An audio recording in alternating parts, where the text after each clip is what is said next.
There's a rule old money families teach their kids before they're even old enough to spend real money. Never let people see what you have. But Warren Buffett didn't inherit that rule. He built a $140 billion fortune completely from nothing, self-made by every definition of the word. So here's what should be strange. The man with no old money background ended up running the oldest old money rule in the book more strictly than most people born into it. He still lives in the house he bought in 1958 for $31,500. But getting rich isn't actually the impressive part of this story. Plenty of people get rich once and lose it within a generation.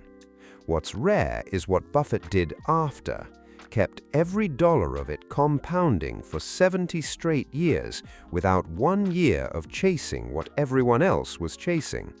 So this isn't a video about how he made $140 billion. It's about the 3 quiet habits that explain the part almost nobody covers. Not how he built it, but how he never let it slip through his fingers the way almost every other fortune eventually does. Start with the habit everyone already knows about, but almost nobody understands what it was actually protecting. In 1958, a 28-year-old Warren Buffett paid $31,500 for a 5-bedroom house in Omaha. But here's the strange part. He never moved. Not after his first million, not after his first billion, not now worth over $140 billion. He's called it the 3rd best investment he ever made, behind only his and his wife's wedding rings. So that phrase tells you what the house actually was, not a home he couldn't afford to leave, but proof he never gave the fortune a reason to notice him. Most people upgrade the moment they can afford to, because looking rich feels like proof it worked. But that's exactly the instinct the old money rule exists to kill, because every visible upgrade is a dollar that stops compounding and starts performing for an audience instead. So habit 1 isn't really about frugality, it's about invisibility. The money that gets seen is the money that starts getting spent. But staying invisible for a year is easy. Staying invisible for 70 is a different problem, and it needed a second habit underneath it, because protecting the money is only half the job. So what did he actually do with the decades of attention he refused to spend on looking rich? Buffett spends roughly 80% of his working day doing one thing, not meetings, not trading, reading. But it wasn't just a personal quirk, he turned it into a test. In 2000, a Columbia MBA student named Todd Combs sat in a room with 165 classmates and asked Buffett how to prepare for a career in investing. Buffett reached for a stack of reports and said, "Read 500 pages like this every day. That's how knowledge compounds. All of you can do it, but I guarantee not many of you will." So Combs was one of the few who actually did it, some days reading over 1,000 pages. But here's the part almost nobody clocks. That same Todd Combs now manages money at Berkshire Hathaway, working directly for the man who gave him that advice.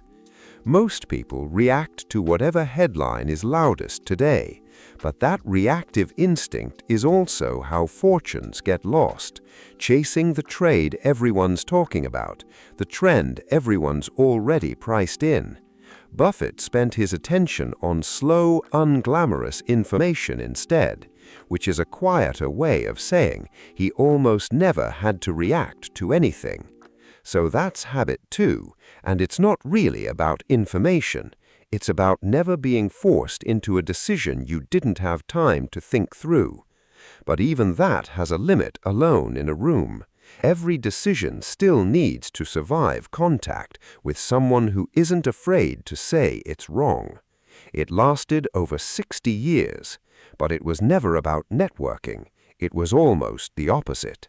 For over 60 years, Buffett had one primary intellectual partner, Charlie Munger.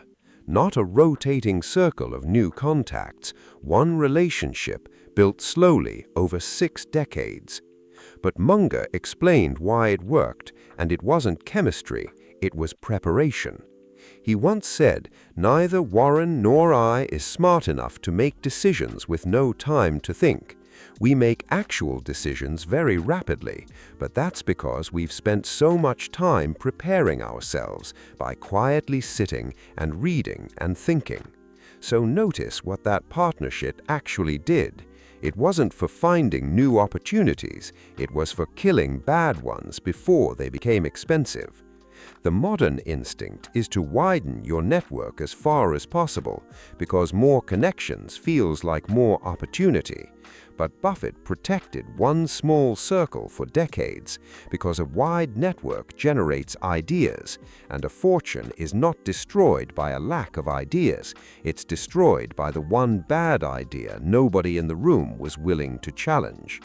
So put the three together, and none of them were ever separate. One protected the money from being seen, one protected the decisions from being reactive, one protected the reactive decisions from ever getting made in the first place. And once you see all three in the same frame, this stops looking like personality. It starts looking like the same rule old money families teach, just built from scratch instead of inherited. Warren Buffett is worth over $140 billion. He could own anything on Earth. But for 70 years, almost everything he actually did was quiet. He didn't upgrade his life, he didn't chase headlines, he didn't widen his circle. So here's the resolution.